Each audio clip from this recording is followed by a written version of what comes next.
Hey guys, today magkaroon tayo ng shoe review ng X-Step Shark 2. Hey, I ain't never giving up. Said I never give up. Pero bago tayo mag-start, kung first time mo pa lang sa channel na to, mga ganitong content naman yung hilig mo, mga shoe review, mga fitness-related videos, mag-subscribe ka na. I-click mo na rin bell icon para lagi kang updated sa mga next videos ko. Yung dalawang lumabas na Shark, no, yung 1 and V3, talagang nagsha-shine sila o talagang nagpe-perform sila outdoor. Pwede rin sa indoor, pero talagang grabe sila makakasikat sa outdoor, no? Itong Shark version 2, parang more on indoor siya, no?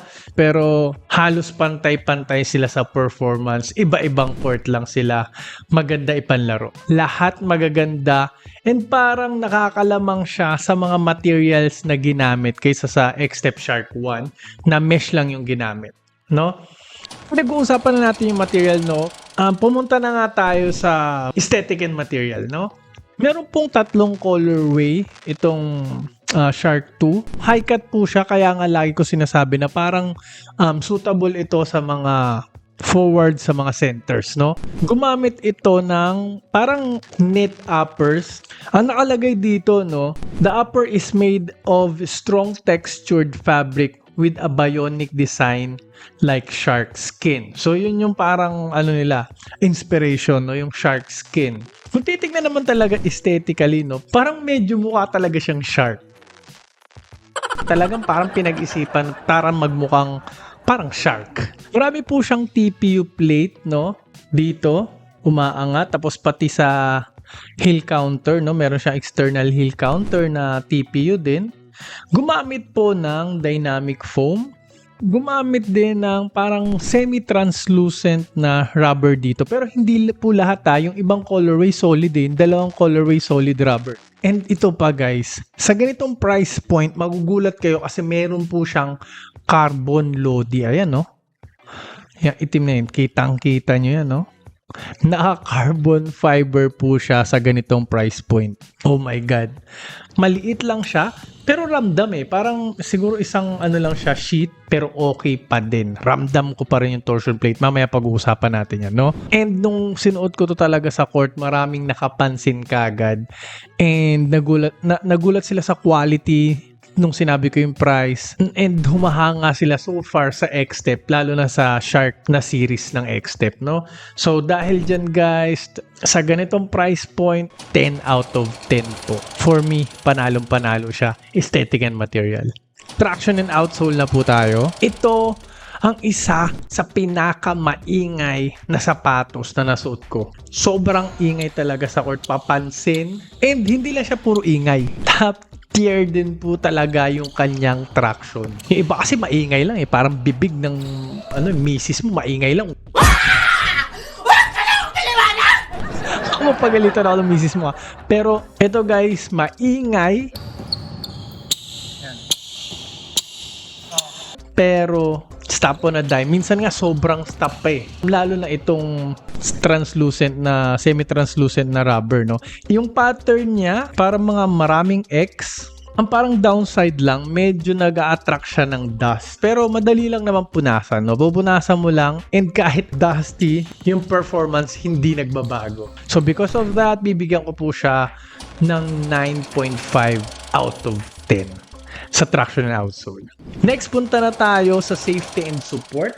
Pag Shark naman talaga, no, talagang very supportive na sila. Ang nalamang pa nito sa Shark na V3 and yung sa Shark 1, ito guys, yung uppers niya very supportive na. Mas supportive yung uppers nito kung ikukumpara sa mga predecessor niya. Yung mga Shark 1, Shark V3, medyo mas stiff ito. Pero okay lang, nag-aagalaw-galaw pa rin naman, pero hindi na to mas magi-stretch katulad nung yun nga, kasi mga mesh yun eh. Na may mga infusing pang konti, may mga infusing pang konti dito sa gilid and dito, no? Tapos yung heel counter guys, oh my God.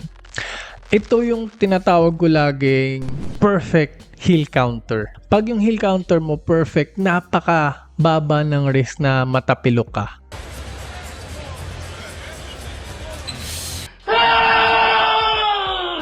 Hindi po ito ang nakakapagpababa. Oo, nakakatulong din, magandang outrigger, which is makapal din yung outrigger nito, by the way, makapal din yung outrigger niya. Pero ito po talaga, tingnan nyo naman yung hill counter, 2 TPU na tumataas na umaangat, ayan no. So talagang very supportive, mararamdaman mo talaga yung lockdown. Plus ito pa guys, ito pang TPU dito, no? Mararamdaman mo yung support nito sa mga jab step mo, euro step, mga side-to-side moves mo. Plus, meron pang infusing. Umangat siya, may infusing pa siyang konti, no? Plus, may carbon fiber pa. Twisting support din. Napakaganda po talaga ang safety and support nito. Plus, umaangat pa to, no? High cut po siya. So, kahit po paano secured yung ankle ninyo.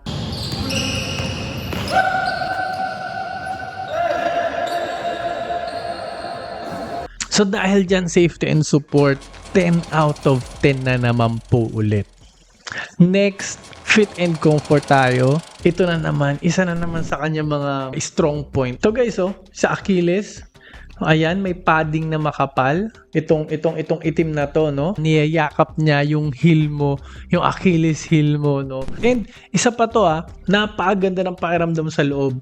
Well padded po siya all throughout, pantay-pantay, yung padding niya makakapal lahat.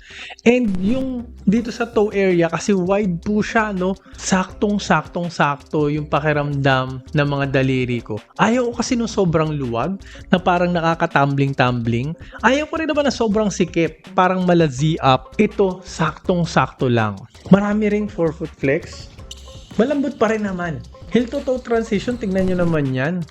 Tingnan nyo naman yan. No? Yung gaan niya, tingnan natin. 0.98 po.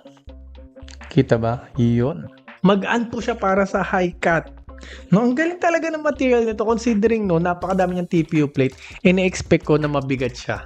Dito lang ako medyo hindi naman nalungkot, no? Parang Huwag kayo iiyak. do ine-expect ko na yung step-in comfort nito hindi masyado kasi dynamic foam po yung ginamit. No, itong foam na to medyo on a stiff side siya. Yung tang niya din medyo manipis for my liking. Gusto ko pa sana makapal-kapal pero okay lang, hindi po mga deal breaker. So true to size po kayo and perfect po ang fit nito pag nag-true to size kayo, no? I-follow nyo yung euro size ninyo, 45. Tama na yung sizing nito. Tama na yan. So dahil dyan guys, fit and comfort, 9 out of 10 po tayo. Siguro kung makapal-kapal lang yung ano nito, yung tang niya, saka yung step in comfort mag-improve na, perfect. No, perfect na to. Next punta na tayo sa breathability. Kahit pa paano, no, breathable siya. Hindi ko ina-expect kasi parang napakakapal ng uppers niya. Pero kasi makikita mo, may mga butas naman talaga. Ayan, no? Nakikita niyo ba yan? Hindi po yan paminta. Teresa! Narinig mo ba ako? Ako ito, si Sanjay! Teresa, nasan ka ba ngayon? Ano yung sinabi mo? Ulitin mo nga, Sanchay! Ito rin dito. May mga butas-butas din po siya dito sa toe area, sa toe box. May mga butas-butas din po siya dito. And yung tang naman po niya, no, malalaki yung butas. So, pasok na pasok pa rin po yung hangin dyan. So, dahil po dyan, bibigyan natin siya ng 8 out of 10 sa breathability score. Next, punta na tayo sa cushioning. Yung cushioning nito, maganda naman. Very bouncy. Kung gusto mo ng bouncy na ride, kung gusto mo ng may energy return talaga, dynamic foam po ang foam na para sa'yo kung X-step yung sapatos na gagamitin mo, no? Plus, kung meron ka pa syempreng carbon fiber, carbon lodi, syempre may snapback pa yan, no? May dagdag pa yan. Carbon fiber yan eh. No? Very resilient and very bouncy talaga pag merong carbon fiber na kasama yung cushioning mo. And hindi rin siya very high off the ground. No, hindi mataas yung heel drop niya. Sakto lang, mukha lang mataas. Pero hindi naman mataas yung heel drop. So parang almost pantay, which is good. Nandun pa rin, may court feel pa rin. So masaya pa rin kahit point guard ang gumamit dito, okay pa rin. Yung impact protection, okay naman, nandun pa rin naman. Goods, hindi siya super great lang. No? Sakto lang, okay pa rin naman. Hindi deal breaker, bibilhin ko pa rin po to and bibigyan ko pa rin siya ng okay na score sa cushioning setup niya. So, score natin dito is 8 out of 10. So anyway, punta na tayo sa price tag.